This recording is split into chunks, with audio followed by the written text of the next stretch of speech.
प्राचीन भारत का जो इतिहास है, इसके लिए जो प्रमुख पुस्तकें हैं फर्स्ट ग्रेड की तैयारी को लेकर के, उसमें पहली आ जाती है आपकी उपिंदर सिंह, दूसरी है आपकी पप्पू सिंह प्रजापत, उसके अलावा केसी श्रीवास्तव, एस के पांडे। तो ये कुछ पुस्तकें हैं। इसके अलावा और भी पुस्तकें हैं, लेकिन ये कुछ पुस्तकें हैं, इनमें से कोई भी अगर आप ले लेते हैं तो आपकी ठीक तैयारी हो जाएंगी। इसमें जो ये आपका उपिंदर सिंह है, पप्पू सिंह प्रजापत है, केसी श्रीवास्तव है, ये किताबें काफ़ी ज़्यादा मोटी किताबें हैं। जैसे आप एस के पांडे तो आराम से 1 महीने के अंदर ख़त्म कर सकते हैं, या उससे कम समय में भी हो जाएगी। लेकिन उपिंदर सिंह ये काफ़ी ज़्यादा बड़ी किताब है। पप्पू सिंह प्रजापत ये काफ़ी ज़्यादा बड़ी है और ज़्यादातर इसमें फैक्चुअल ही चीज़ें दी हैं।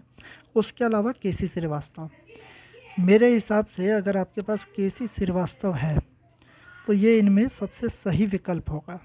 समय के भी हिसाब से अगर देखा जाए कि आपके पास अगर 3-4 महीने का समय है और इतनी सारी चीज़ें पढ़नी है, पहले पेपर की भी तैयारी करनी है, तो उस हिसाब से देखें तो केसी श्रीवास्तव पढ़नी चाहिए। हालांकि इसमें एक ठीक ठाक समय लगेगा। अगर आप जॉब करते हैं फिर तो शायद पॉसिबल भी ना हो पाए, क्योंकि रिवीजन नहीं हो पाएगा।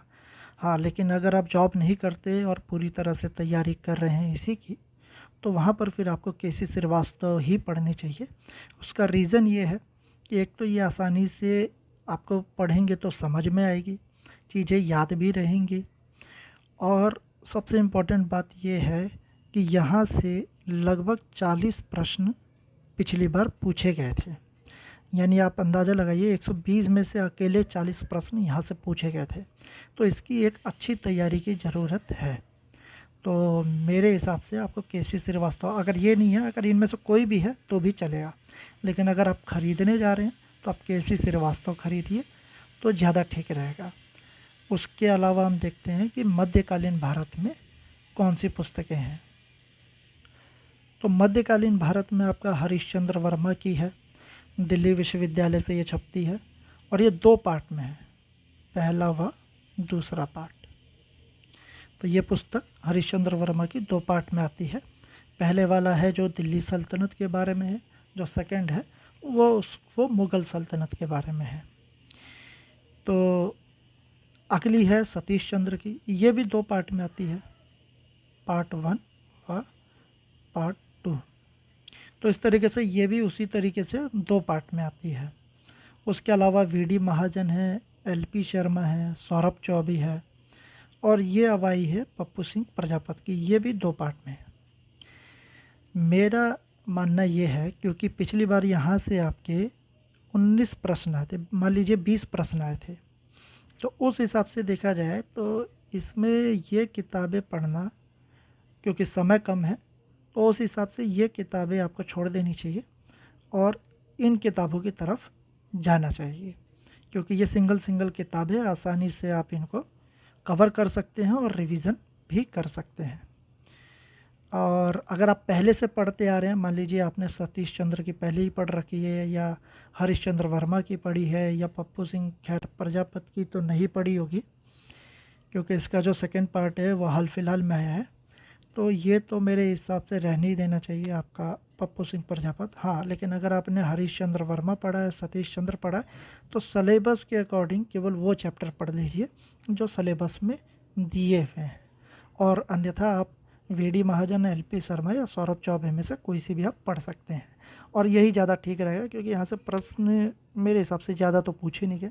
हाँ, लेकिन हो सकता है कि आगे जो एग्ज़ाम है उसमें। उसके बाद आपका जो आधुनिक भारत का इतिहास है, उसमें अरविंद भास्कर जी की आती है पुस्तक 2 पार्ट में। उसके अलावा स्पेक्ट्रम है, ये तो सिविल सर्विस वाले भी बच्चे लगातार पढ़ते ही हैं। उसके अलावा आपकी ये है परीक्षावाड़ी, और उसके अलावा सोनाली बंसल की भी आती है किताबें, हिंदी में भी आने लग गई है। तो इसके अंदर सबसे जो बेस्ट किताब है वो है अरविंद भास्कर की। अगर आप इनकी किताब पढ़ रहे हैं तो सबसे अच्छा है, वरना अगर आप स्पेक्ट्रम पढ़ रहे हैं तो भी ठीक है, और अगर आप ये दोनों नहीं पढ़ रहे हैं तो आप सीधे परीक्षावाणी भी पढ़ सकते हैं। यहाँ से प्रश्न आएंगे और ठीक ठाक आएंगे।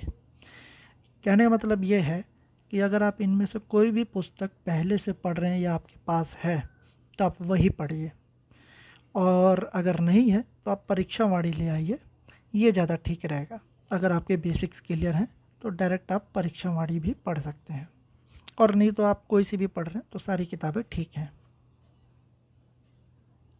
इसके बाद आपका आता है विश्व इतिहास, और विश्व इतिहास से ठीक ठाक प्रश्न आते हैं। इसमें आपका जो अरविंद भास्कर जी हैं, इनकी पुस्तक आती है, केवल एक ही पार्ट है उसका। उसके अलावा जैन एंड माथुर की आती है और दीनानाथ वर्मा। लेकिन इन दो किताबों में क्या है कि आपका जो प्राचीन जो विश्व का इतिहास है, यानी कि आपका जो प्राचीन जो इतिहास है वो इसमें नहीं है, वो आपको कहीं और से देखना पड़ेगा। लेकिन अरविंद भास्कर जी की किताब है, आप देखेंगे कि इन्होंने जो किताब लिखी है वो आरपीएससी फर्स्ट ग्रेड के हिसाब से ही लिखी है, ऐसा ही लगता है। क्योंकि जो सलेबस में प्राचीन भारत हो, चाहे अप्राचीन भारत कह रहा हूँ, प्राचीन विश्व का इतिहास हो या आधुनिक विश्व का इतिहास हो, वो सभी चैप्टर आपको यहाँ पर मिलेंगे। और छोटी भी किताब है, लेकिन यह है कि फैक्ट इसमें ज़्यादा है, तो यह ठीक रहेगी किताब, क्योंकि ये सिंगल किताब पढ़नी पड़ेगी। लेकिन अगर आप दीनानाथ वर्मा पढ़ रहे हैं पहले से, या आपने जैन माथुर पढ़ी है, तो आपको प्राचीन वाला अलग से तैयार करना पड़ेगा। ये दोनों किताबें भी ठीक हैं, और ये वाली लेकिन ये जो जैन एंड माथुर है ये काफ़ी मोटी किताब है। दीनानाथ वर्मा भी ठीक ही है, लेकिन मेरे हिसाब से आपको पढ़नी चाहिए फ़िलहाल अरविंद भास्कर जी की किताब। अगर आप वो किताबें पढ़ लेते हैं तो उसके बाद आपका एक प्रश्न बैंक आता है, यूथ कंपटीशन टाइम्स। यूपी में चलता है वैसे तो ज़्यादातर ये, लेकिन ये काफ़ी अच्छी किताब है प्रश्न बैंक के लिहाज से। इसमें जो प्रश्न दिए गए हैं उनको एक्सप्लेन भी किया गया है, और जो भी मैंने किताबें देखी हैं प्रश्न बैंक की, उसमें सबसे ठीक फ़िलहाल मुझे लगी है यूथ कंपटीशन टाइम्स की। तो अभ्यास करने के लिए आपको ये ज़रूर पुस्तक ले आनी चाहिए। उसके अलावा आर्य कंपटीशन जो टाइम्स है, ये तो लगभग सभी पढ़ते ही हैं। तो ये जो पुस्तक है ये एक तरीके से केवल नोट्स के रूप में लिखी गई है, और विश्व इतिहास तो नहीं है इसमें, लेकिन हाँ आपका जो भारत का इतिहास है वो कंप्लीट इसमें दिया है। और इसमें आप देखेंगे कि आप कोई भी चैप्टर आप उठाएंगे तो ये एक तरीके से कई सारी किताबों का जो निचोड़ है, सार है, वो इसमें दिया हुआ है। तो जब आप किताबें पढ़ लेते हैं सभी पार्ट की एक एक, उसके बाद आपको आर्य कंपटीशन टाइम्स की भी पढ़नी चाहिए, क्योंकि फैक्चुअल की तैयारी करने के लिए आर्य कंपटीशन काफ़ी ठीक किताब है। उसके अलावा एनसीईआरटी ज़रूर पढ़नी चाहिए, क्योंकि यहाँ से आपको डायरेक्ट प्रश्न आएंगे। तो आरबीएस की भी जो पुस्तकें हैं वहाँ भी अब एनसीईआरटी ही लगती है, और ज़्यादा संभावना एनसीईआरटी से ही प्रश्न पूछने की है। तो इस वजह से आप एनसीईआरटी लाइए। और एक है आपका जो मेरी तरफ से अलग से मैं आपको सुझाव दूंगा कि नितिन सिंघानिया की आती है भारतीय कला एवं संस्कृति। काफ़ी मोटी किताब है और काफ़ी इसमें चैप्टर भी हैं, लेकिन इसमें से कुछ चैप्टर ऐसे हैं जो कि आपको ज़रूर पढ़ लेना चाहिए अगर आपके पास है। हालांकि ये सभी चैप्टर, ये सभी फैक्ट आपको उन किताबों में मिलेंगे, लेकिन यहाँ पर नितिन सिंघानिया में इनको बड़े ही अच्छे से प्रेजेंट किया गया है। प्रस्तुतिकरण काफ़ी ठीक है।